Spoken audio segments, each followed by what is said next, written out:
What's up, guys? Yeah, so just a little update, guys, on that last video that I did, that I posted recently. The last video I posted. So I don't know what went wrong, with that video. But if you guys noticed the last part of the video, it wasn't there. There's no sound on it, So I am just putting in the that last part again in this short video for you guys to hear what I had to say and what the last stories were about. All right, so this is it, guys. Thanks again for tuning in, guys. Remember to like the video, share the video, subscribe if you haven't already done so, hit that notification, and comment, guys. Comment and let me know what you guys think about the video. All right, so here's the last part of that video. All right, blessed love, peace.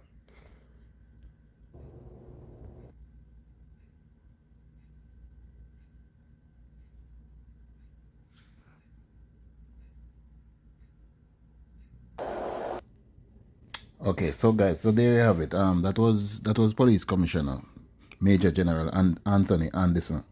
And let's hope they work really fast in nabbing these guys and bringing them to justice. And it shouldn't be taking so much resources, guys, to put a damper on these gangs. But I guess what it is, and they have to do what they have to do to get a breakthrough. So the police, so Mr. Anderson was promised that the police will make a breakthrough, and guys, listen to this: the guards were robbed of $23.2 million, right? 23 $23.2 million, right?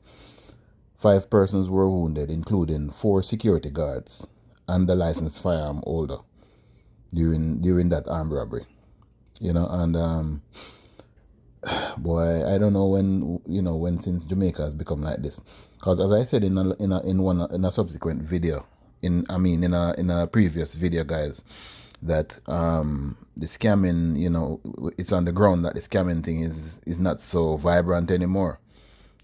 So these guys are desperate now because they have gotten so used to spending all that water cash, to having all that money. So if the scamming is not bringing in the money again like one time, this is what they resort to.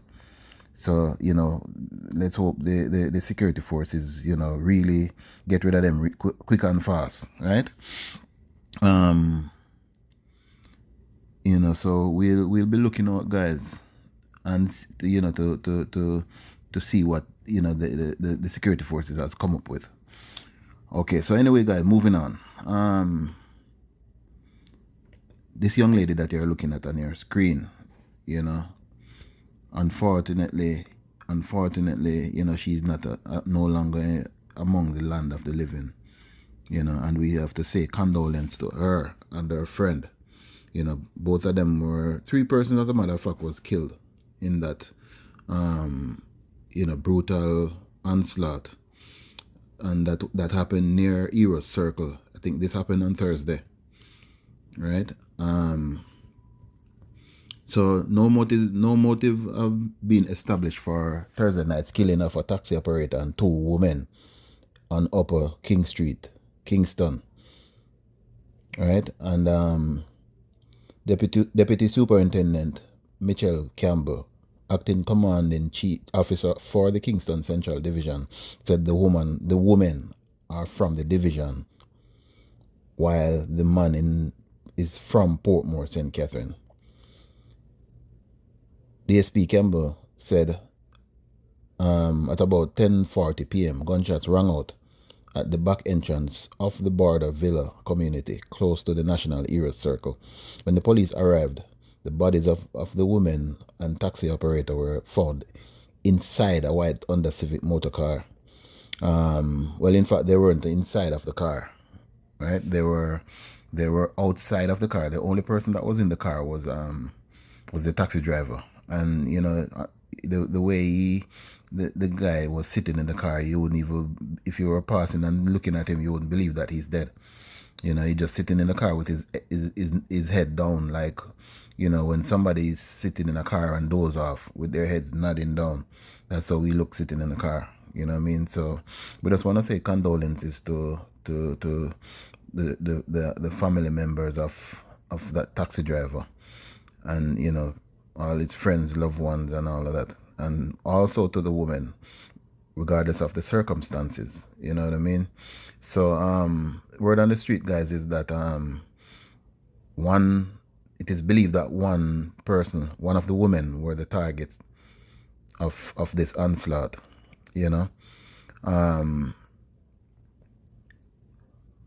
So we it's just an allegation. You know what I mean? So we'll be listening now to see if, or to hear if that is so, right? And we'll bring it to you guys later on.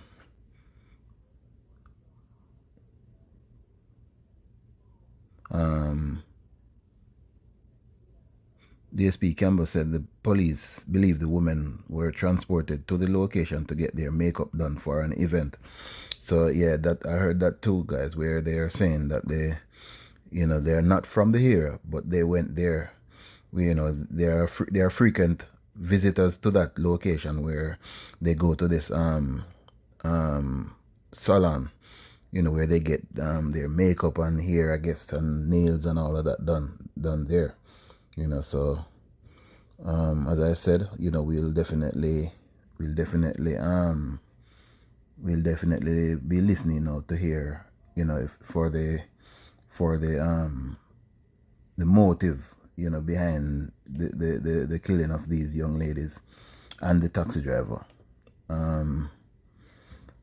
So guys, listen this now. It is getting out of hand now, where especially when it comes to the weekend, you can guarantee from Friday, you're gonna hear like the thing turn up in Jamaica, where the killings start, because it's like on weekend, when you're working right through the week, and you get your weekend, you're so happy, you just want to enjoy your weekend. That's how it is when it comes to the killing in Jamaica these days.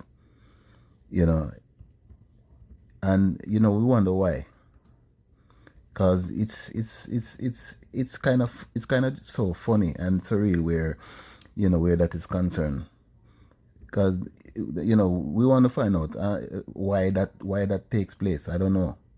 In the week, yes, there are some, but why does it go up, in on the weekend?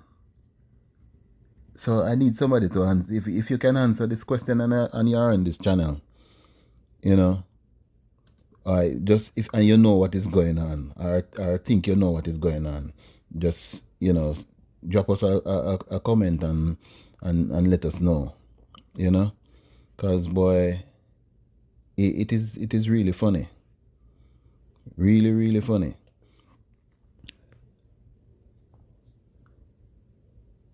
So okay, guys, so the I should say the names of the two young ladies. This one here on your screen, Tatiana Brown, and her friend, it is understood that the other one is her best friend, and her name is Deanna Green.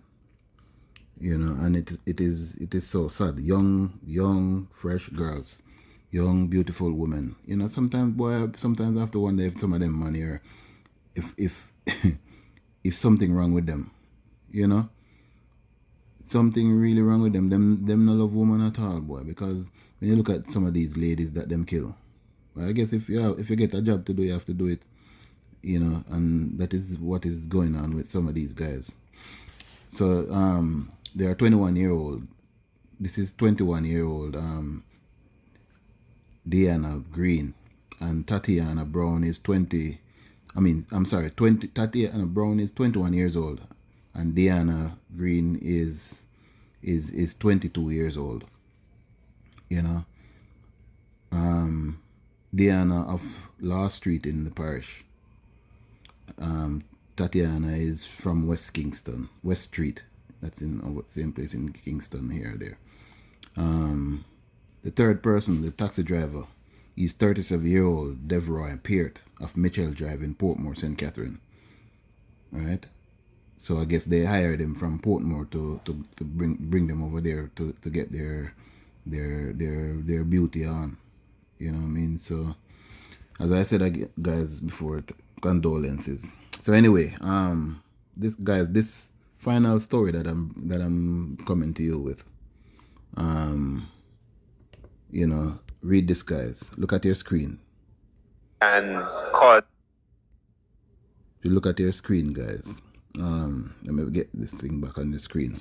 ISIS matchmaker gets 18 years in first trial. First trial under New York terrorism law. Abdullah El Faisal, or Faisal, a Jamaican cleric, was the first person to face a jury under state terrorism law passed after September 11.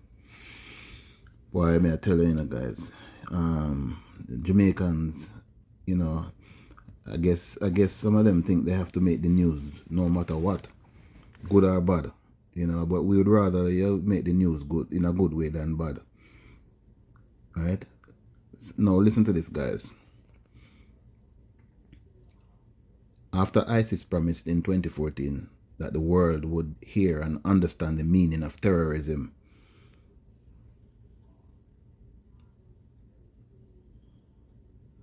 okay,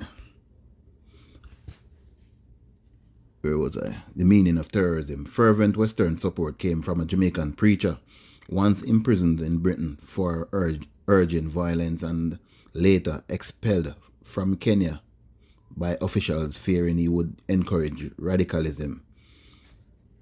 Right? Over the next 3 years, according to the Manhattan District Attorney's Office, the preacher Abdullah El Faisal helped ISIS any way he could, praising its ideology in lectures, publishing propaganda online, and even acting as a marriage broker for its fighters. Mr. Faisal was convicted this year of conspiracy and supporting terrorism after prosecutors presented evidence that he had discussed ISIS with an undercover New York City police officer and given her a phone number for a fighter in Syria. On Thursday, Justice Maxwell Wiley of State Supreme Court in Manhattan sentenced Mr. Faisal to 18 years in prison, saying he had continually advocated for murder, kidnapping, and other violent crimes. Mr. Faisal's trial marked the first time a defendant had faced a jury after being charged under state anti-terrorism laws adopted in 2001, a week after the destruction of the World Trade Center. A handful of others have been charged under those laws and pleaded guilty.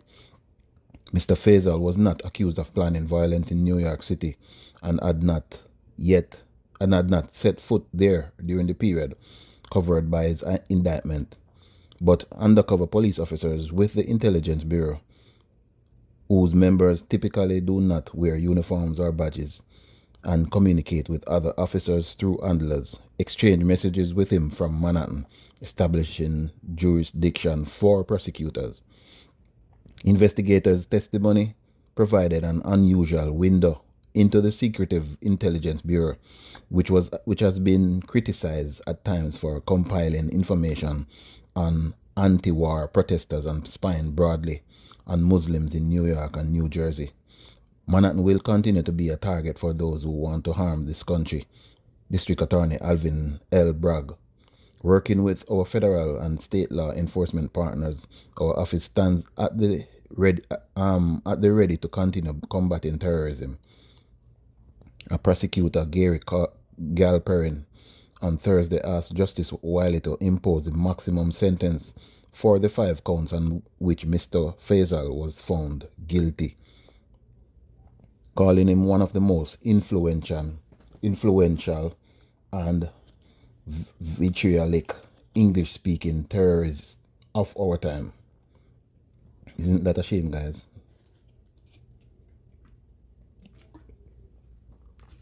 This man here, coming from out of Jamaica, right? And this is what he has been charged for, right? Anyway, but one of Mr. Faisal's lawyers, Michael Feynman, asked for leniency. Said Mr. Faisal had not committed violence, and there is no evidence that Mr. Faisal ever planned any specific act of terrorism. Before being sentenced, Mr. Faisal addressed the court, saying he had preached peaceful coexistence, calling ISIS a deadly and brutal force. Mr. Faisal said that he would like to work with American authorities against terrorism. Mr. Faisal was born Trevor William Forrest in Jamaica and took his Muslim name after converting to Islam as a teenager. In 2003, he was convicted in Britain of inciting racial hatred and soliciting murder after encouraging the killing of Hindus, Jews, and Americans. He visited Kenya for a preaching tour after his release from prison in Britain, but was deported in 2010. The New York investigation into Mr. Faisal began in 2016 when a male detective sent an email to Mr. Faisal claiming to be a 24-year-old Turkish-American woman from Long Island named Rajin Ahmed. One female detective later took over that role and then put a second female detective in touch with Mr. Faisal, telling him she was a Pakistani sister named Mavish. That detective, who testified in court as undercover 716 because she still does undercover work, told Mr. Faisal she wanted to join ISIS and that she wanted to find her husband. Undercover 716 traveled to Abu Dhabi in early 2017. Evidence showed that she sent Mr. Faisal a photograph of the Sheikh Zayed Grand Mosque there, saying, "I just need someone in D," which prosecutors said stood for Dala, another name for ISIS. "Please, Sheikh, please help me," she wrote to Mr. Faisal the next day. According to evidence adding, "I am so close but just need a way to get inside." The day after that, evidence showed that Mr. Faisal sent undercover 716 the phone number of an ISIS fighter in Syria. During Mr. Faisal's trial, prosecutors played lectures in which he called for violence and promoted ISIS. In one called Jihad Aims and Objectives, Mr. Faisal stated that Muslims who meet non-believers should make the earth warm with their blood. In another lecture, Mr. Faisal urged listeners to join ISIS. Prosecutors said that Mr. Faisal also acted as a recruiter for ISIS. They presented emails in which he gave out phone numbers to contact the group. Among his contacts, prosecutors added, was the ISIS fighter in Syria, Luqman Patel. He had first met Mr. Faisal in 2012, and the two kept in touch even after Mr. Patel became a fighter, according to text messages introduced as evidence. Those showed the two discussing battles and the treatment of captured adversaries. When Mr. Patel wrote, "We just killed these rats and leave them for dust," Mr. Faisal replied, "It's best you don't take prisoners." Wow. So, even though he's saying, when a person get caught doing his wrong deeds, he always try to rattle his way out of it. But not this time. And it's quite a shame though, guys. Trust me. It's quite a shame that, how did this man find himself in this situation with ISIS, being that he's of Jamaican descent. This is the first I'm hearing a Jamaican, getting so deep deeply involved. A lot of them have their beliefs, but I've never heard one have gotten themselves so deep into these things, so much that they're recruiting for ISIS. So right, glad to see that he has gotten the long arm of the law thrown at him. You know what I mean?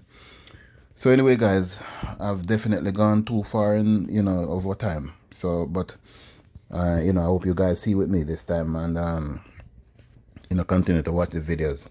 So please, guys, remember to like the video, share the video, subscribe if you haven't already done so. Hit that notification bell and comment, guys. Comment and let me know what you guys think. Maybe something I've said that you may or may not have agree with it. All right. So blessed love, guys. Peace.